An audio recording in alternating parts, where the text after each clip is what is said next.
লাল বা বেগুনি রঙের গোলাকার আকর্ষণীয় সবজি বিট। উচ্চ মূল্যের পুষ্টিগুণে ভরপুর সবজিটি সম্পর্কে গবেষণা বলছে প্রচুর পরিমাণে পটাশিয়াম থাকায় এটি স্নায়ু ও পেশিকে সঠিকভাবে কাজ করতে সহায়তা করে।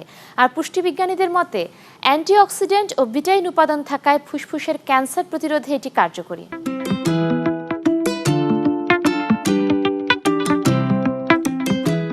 প্রাচীন মিশরীয়, গ্রিক বা রোমানরা শাকসবজি হিসেবে উৎপাদন করত বিট।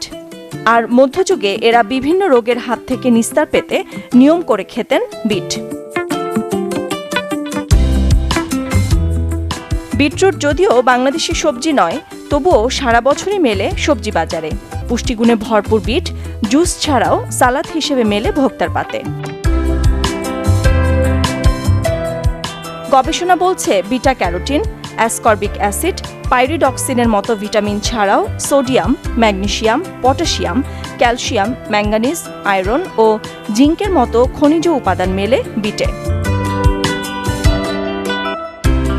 বিটে থাকা উপাদান নাইট্রেট মস্তিষ্কে রক্ত সঞ্চালন বাড়ায় আর এর অ্যান্টিঅক্সিডেন্ট ক্যান্সার থেকে দেয় মুক্তি।